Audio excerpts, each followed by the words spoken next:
Hello there, my name is Josie and you are listening to the Yoga Local podcast, or maybe you're watching. Welcome. I wanted to chat to you today about something that is very close to my heart, and it's a subject I think that we can all relate to, and that's happiness and success and how the two relate, and also what's that got to do with yoga. I think sometimes yoga gets extracted into just this very physical kind of practice when it's so much more. I've often said it's the best personal self-development tool that there is. My teacher says it's the ultimate life hacking technology. The yogi sages knew how to life hack well before any of those influences out there. So many life hacks in this tradition, and the secrets of happiness, non-suffering, success are all kind of weaved into the many different teachings of yoga, and some of the practices that we're encouraged to take part in order to find that ultimate happiness and success. And for me, I think it's a subject that we need to kind of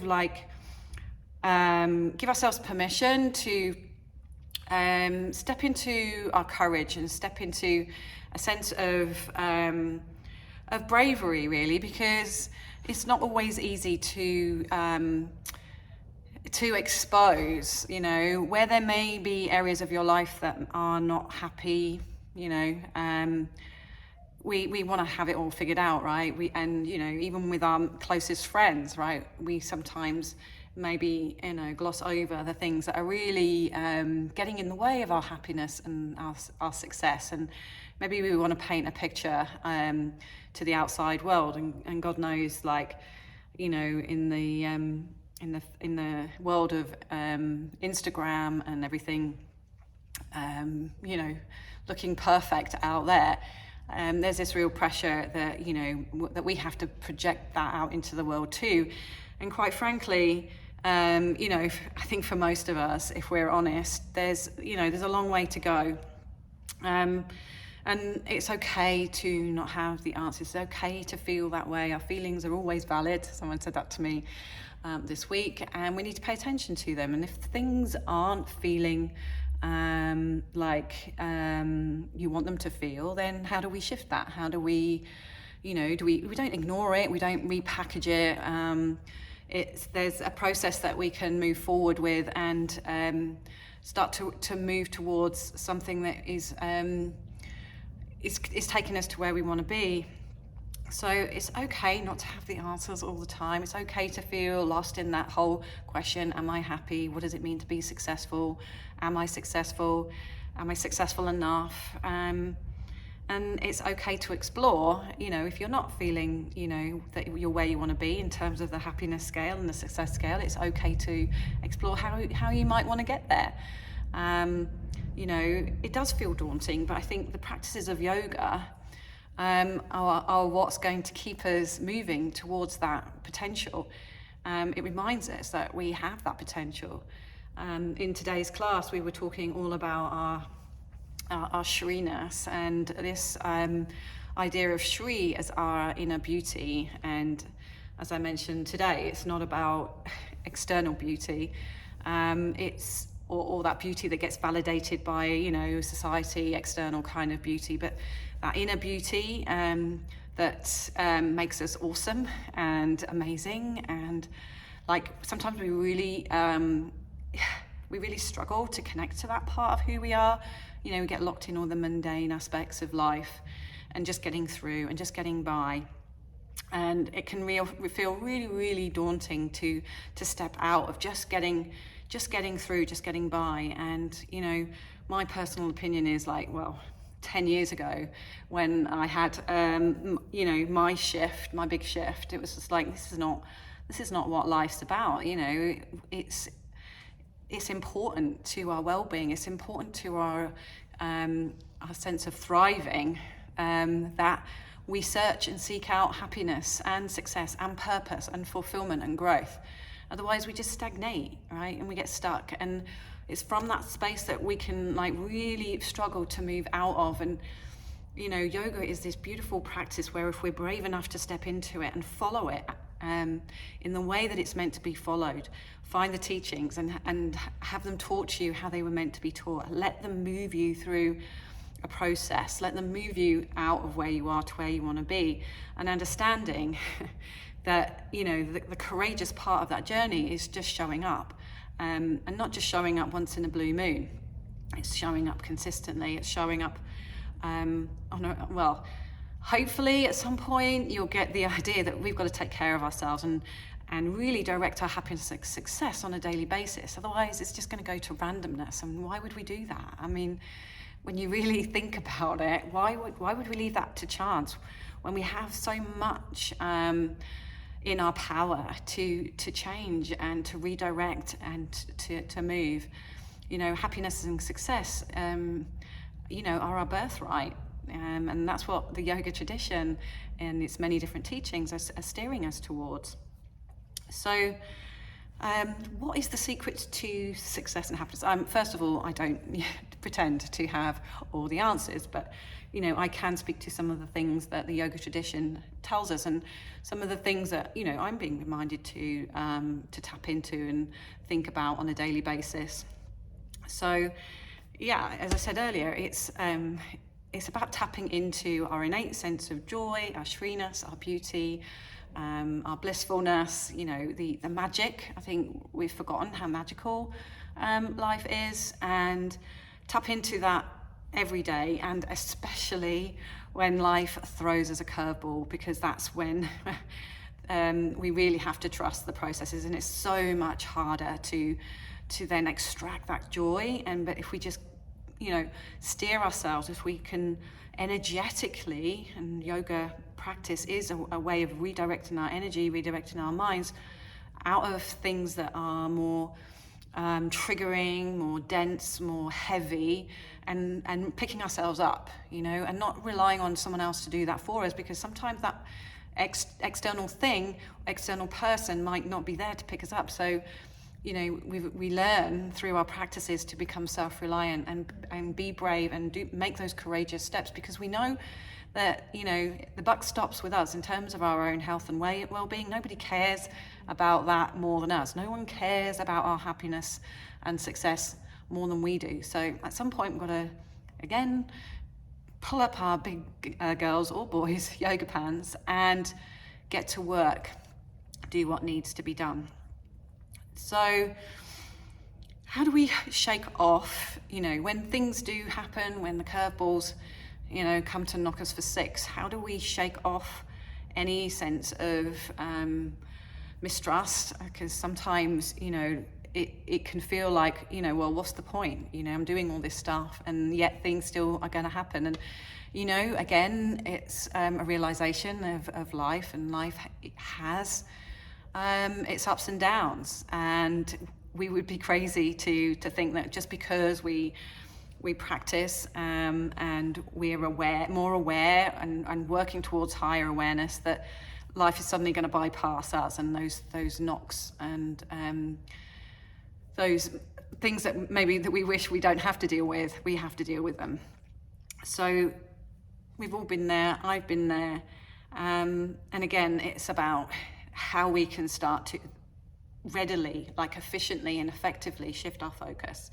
So all our practices are helping us to do that. Taking our minds into a place of stability and calmness and stillness gives us that ability to reframe.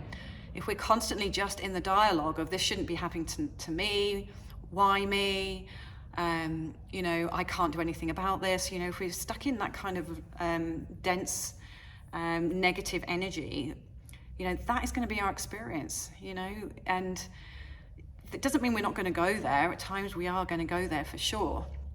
But then it's how quickly do we recognize that we've gone down that road, and then we can consciously, because we've built our ability to stay conscious during our practice, we have that ability then to steer the mind back into awesomeness, my shreeness, my beauty. Yes, all this stuff is going on, but fundamentally, you know, life goes on and there is still joy within life, and it's just about seeking that out and moving through it. You know, the only way is through.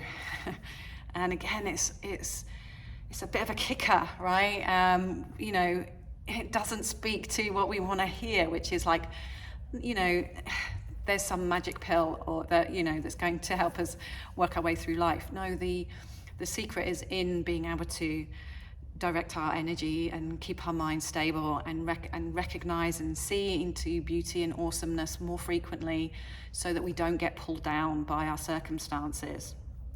And the Hatha Yoga progression, yoga as it's meant to be taught, not entertainment, not just fitness for 5 minutes, not just a nice relax, is a systematic pathway that is going to equip you with those skills to calm the mind, to direct your energy specifically, to be able to shift your emotional state, your mental state, from a place that's really not helpful, and move it into something way more powerful and positive. And as you go through that process, the body gets stronger, and then it's not linear. So as you're going, you're gradually building up all aspects of who you are to become the maximum potential of who you are, and that's where you start to get that reassurance, that ability to just keep coming back to your practice and understanding that, you know, we can extract happiness and success whenever we want. I'm not saying it's easy, and at times you want to throw in the towel, and, you know, that's completely normal. But again, I'm just going to keep back to, well, if you're not going to take care of your own happiness and success, if you're not going to take care of the way that you guide your energy and move yourself to where you want to be, then who is? I mean, some of us may be lucky enough to have people in our lives that can, you know, maybe support us in that process, but you've got to show up and do the work. And that's what I really love about yoga, because I think sometimes, you know, in the past, I've certainly thought it was for, you know, it wasn't for, you know, those of us that feel a little bit more like who want to lean into our toughness. And, you know, I think for a lot of my life in particular, I've needed to be tough. It's served me in some way. And yes, there's surrendering involved with yoga practice, and that's another conversation. But we also need to have the courage. We need to start to use our innate potential for courage and belief to steer us forward along the right path, into purpose and fulfillment, and rather than falling back into doubt and fear and worry and unhappiness and suffering. So how do we break from the self-limiting beliefs? Because, you know, they're the things that hold us back. So we have that part of the mind which is constantly doubting our capacity, whether or not success is something we deserve, right? Whether or not happiness is something that we can achieve. And because it's hard, it's easy to fall back into those beliefs that, well, it's just not something that's possible for me, which is tragic, right? Because then you're not even going to get off the drive. You're not even going to start the journey. So if we've got to get past those limiting beliefs, and I think that's all about, again, working systematically with the practices. You know, this is really the secret sauce. It's just practice, practice, practice, practice. And again, that doesn't sound particularly sexy or, you know, or exciting, but it's actually empowering, because, you know, I think sometimes we get lost in quick fixes, and I see it all the time. Like when we're suffering, we just reach for any kind of quick fix, any reassurance that, oh, someone knows the answer to that, and they can give it to you, and almost like you don't have to do any of the work. And when you can start to let go of, you need someone outside of yourself, then you can really start to get to work, and you start to learn more about yourself and use these practices to uncover what is getting in the way of you fulfilling on your dreams. Like, I think we all have dreams, do we not? We all have dreams, and it's just to the degree that we believe that we can make them happen is the degree to which we will be successful. So we've got to start to believe in ourselves and use these practices on a daily basis to overcome them. And as I said, again, it's the hard truth that it's, we can't expect to make any great change by just being half-hearted. So this is why I'm always working to help the practitioners and the students that come here, is to find that love of the process, that love of the practice, because it needs to be part of your life. And what about finding purpose and meaning? Well, our purpose isn't some elusive unicorn. It's right here within us. We get distracted in the external world, and we lose sight of why we're here. We let go of our own dreams. We maybe put others before ourselves. I'm not saying that's not something that we should always be doing. This is not about being selfish. This is about knowing that in order to really show up for anyone else, you have got to be showing up for yourself first. I think this is one of those teachings that has reached the general populace. The whole, analogy of putting on the face mask when you're in an airplane before you put it on anyone else. I think we've all heard that now, and it's, and this is something that comes back all the way into these 5,000-year-old teachings. We have got to start to fill our own tanks, recognize what it is that makes us come to life, and work to bring that in, whatever that is. And that doesn't have to be our job.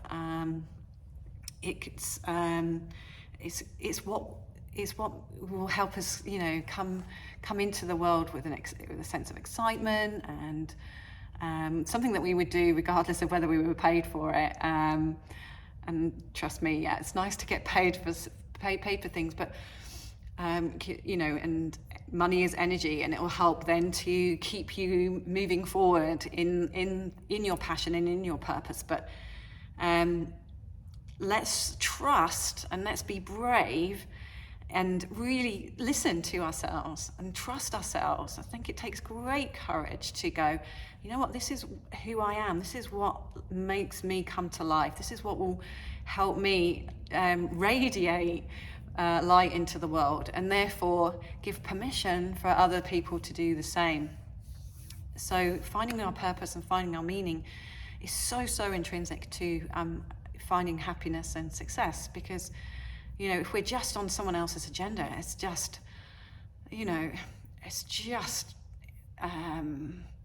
soul sucking, right? And I've been in situations where definitely taken the soul sucking route rather than trying to find the route that will lift me up. And again, our practices will pick us up, right? It's harder to ignore these things if you're paying attention to them on a daily basis. You'll go off course way less, and you'll recognize the signs that are moving you away from your success and your happiness.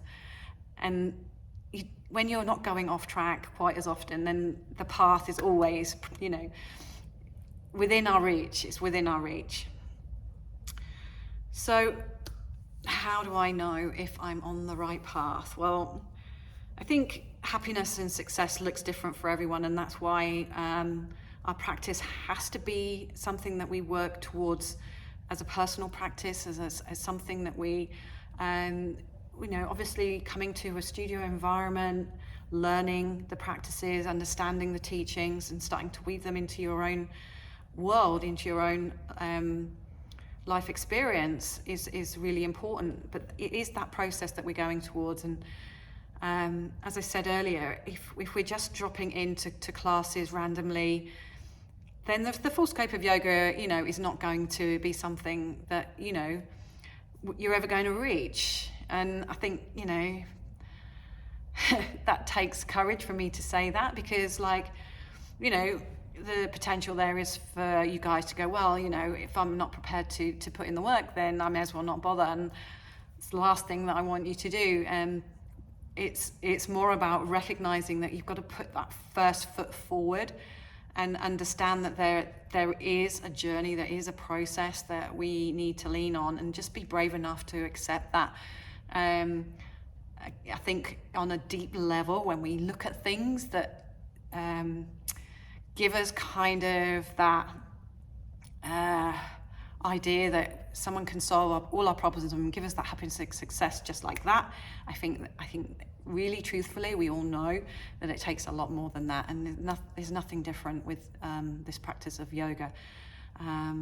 We need to be brave enough to accept that, and then get on with it, and just get on with it. Let's look after ourselves. Let's steer our thoughts, let's steer our minds, let's steer our bodies to something better than we're experiencing today, and know that that is in some way moving us forward towards who we're meant to be, and our degree of happiness and success will follow that path. And let's not sacrifice our well-being in pursuit of external validation of what it is to be happy and what it is to be successful. I think it's a really personal journey that we've all got to go on.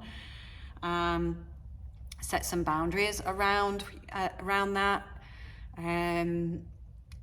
Question and witness and notice when you're leaning into what society dictates to be successful, whether or not we're trying to serve someone in our life, trying to people please, or to impress, okay, and to get validation of who we are, which is nuts. We just need to validate ourselves. We need to be brave enough to have that as our as our center point, and go to that point. Are we happy with ourselves?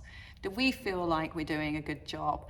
Are we at least moving in that direction? And yes, we're going to get, we're humans after all. We're going to get pulled. We're going to have things that make us fall back. Our commitments to ourselves will be challenged. The way that we show up, we will not always be proud of. But the secret is seeing it, witnessing it, noticing it, and then remembering what is important, and happiness and success and fulfillment from a personal level, from a soul level, vital to your well-being and your mental health and your physical health, right? So just a reminder to, if you've not already got the message, that these practices are there to move us towards our highest potential, and there has got to be happiness and success in the pursuit of that. I think the two just go together. So let's trust the practices, let's trust the teachings, let's start to walk the path, our path, using the teachings as guides, not being too restrictive, remembering that there's a certain amount of surrender, but there's also a lot of will and determination and toughness and bravery that's going to move us to where we want to be. So that's what I wanted to talk to you today about, happiness and success. I hope you go and think about, how you're bringing success and happiness into your life, and if you want to explore how the practices of yoga, meditation and Ayurveda will support that, then drop us an email, put some comments in this at the end of this podcast, or just get in touch, and we would love to help you to get to where you want to be. Okay, bye for now.